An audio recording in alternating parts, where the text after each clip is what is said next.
E aí, galera, tudo certinho?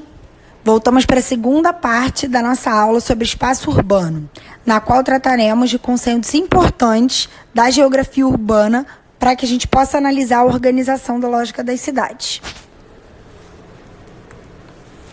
Começaremos então pelo conceito de conurbação, que se refere a um conjunto de cidades ou municípios interligados pela expansão periférica ou horizontal da malha urbana, que ocorre geralmente ao longo de um eixo viário. Mas e aí, Mirelle? O que esses termos complicados querem dizer?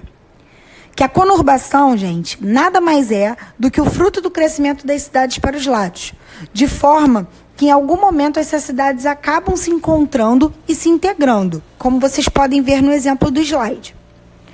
A expansão das cidades A e B faz com que elas encostem uma na outra, e assim surge a área C, que representa a conurbação entre as duas, de forma que passa a ser difícil, inclusive, delimitar onde começa uma área urbana e termina a outra. Para ficar mais fácil, pensem no bairro em que vocês moram. Agora lembrem de um bairro que é adjacente, ou seja, que fica ao lado do seu. Você saberia me dizer exatamente onde começa um e termina o outro? Se a sua resposta for não, e provavelmente é, você conseguiu entender a lógica do processo de conurbação. Já a região metropolitana pode ser conceituada como um conjunto de municípios conurbados e integrados socioeconomicamente a uma área central, que é representada por um município núcleo, que também pode ser chamado de cidade-mãe.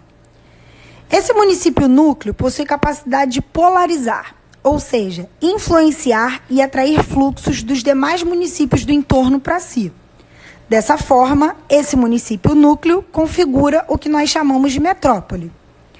Uma região metropolitana pode ser criada por meio de uma lei estadual e seu nome vai ser uma combinação da palavra grande com o nome da sua cidade-mãe, da sua metrópole.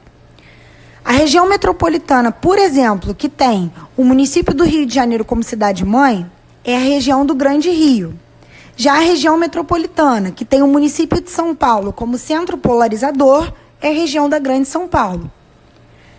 A análise do funcionamento e dos fluxos de uma região metropolitana é importantíssima para a elaboração de um planejamento urbano eficaz, já que a partir dela é possível gerir de forma eficiente os recursos para cada parte do Estado, de forma que a cidade núcleo não fique sobrecarregada em relação à demanda de serviços de toda a região metropolitana e que o desenvolvimento da mesma aconteça de forma equalizada. As RIDs são as regiões integradas de desenvolvimento, que também são regiões metropolitanas. Mas os municípios que compõem as RIDs se situam em mais de um estado e, por causa disso, elas são criadas por lei federal.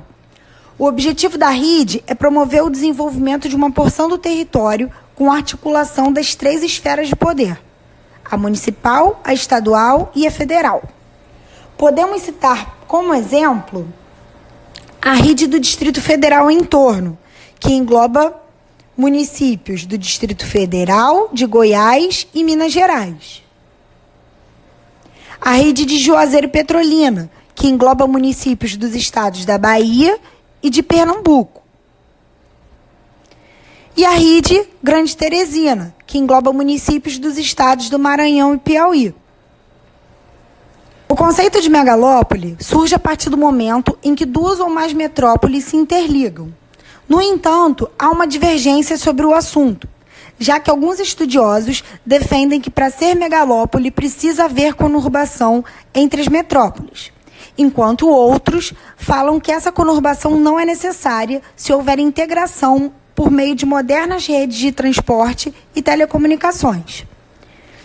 A primeira megalópole a se estruturar no mundo fica no nordeste dos Estados Unidos e se estende de Boston até Washington, ganhando o nome de Boss-Wash, e tendo Nova York como uma das cidades mais importantes.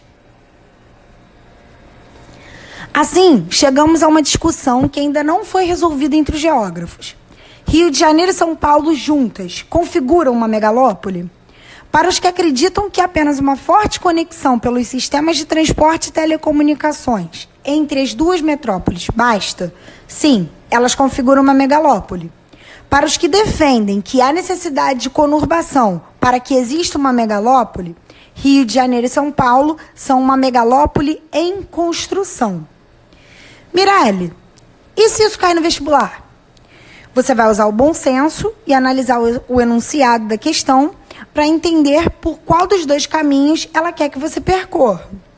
No entanto, a maior parte dos vestibulares trabalham com a ideia de que Rio de Janeiro e São Paulo são uma megalópole em construção. O conceito de megacidade vem associado a aspectos quantitativos e, segundo a ONU, configura uma aglomeração urbana com 10 milhões de habitantes ou mais. Vale ressaltar que não é possível estabelecer uma relação direta e estreita entre o total de habitantes e o grau de desenvolvimento da cidade, já que existem megacidades altamente desenvolvidas, como Tóquio no Japão e Nova York nos Estados Unidos, e outras pobres, como Lagos na Nigéria. Todavia, podemos identificar um padrão de elevada concentração de megacidades na Ásia e uma tendência de aumento da concentração das megacidades na periferia do sistema capitalista. Uma cidade global é aquela que tem capacidade de polarização mundial, ou seja, que é um nó da rede global que se desenhou após a terceira revolução técnico-científico-informacional na década de 70. Ela representa uma cidade que possui conexão com diversas partes do mundo e que, por isso, tem grande poder de mobilização e influência dos pontos de vista econômico e cultural, por exemplo. Assim, definimos cidades globais a partir de aspectos qualitativos, como a grande concentração e movimentação de capitais, geralmente associadas a bolsas de valores importantes para a economia mundial, redes de transporte e telecomunicações bem desenvolvidas, amplas e estruturadas, que permitem a entrada e saída de um grande fluxo de bens, pessoas, informações, capitais e mercadorias, presença de centros de decisões, convenções e eventos, sedes ou filiais importantes multinacionais, produção de ciência e tecnologia por meio de universidades de grande porte e presença de tecnopolos. E aí eu pergunto, vocês acham que todas as cidades globais possuem essas características e na mesma intensidade? Claro que não, né, gente?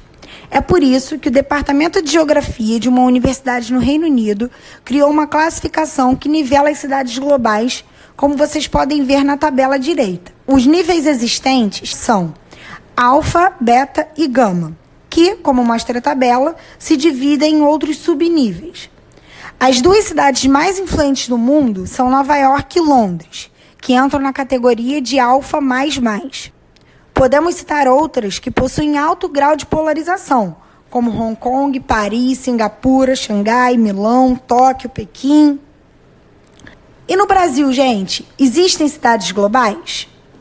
Sim, a gente pode falar que São Paulo é uma cidade global e que, inclusive, num estudo recente, foi considerada a cidade mais influente da América Latina, ficando conhecida como o coração econômico da América do Sul. E o Rio de Janeiro é uma cidade global? Essa classificação feita por Londres, sim, o Rio de Janeiro é uma cidade global que está na categoria beta-. Então é isso, pessoal. Terminamos por aqui a segunda parte da nossa aula sobre espaço urbano. Espero vocês na próxima para a gente finalizar esse assunto juntos, tá certo? Um beijo.